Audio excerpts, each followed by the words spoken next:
Have you ever wondered why yawning can be contagious? One theory is that contagious yawning is related to empathy.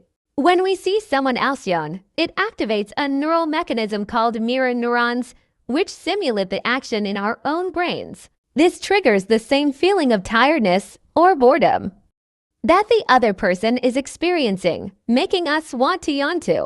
Another theory suggests that contagious yawning is a way for groups to synchronize their behavior, especially in situations where alertness and attention are important.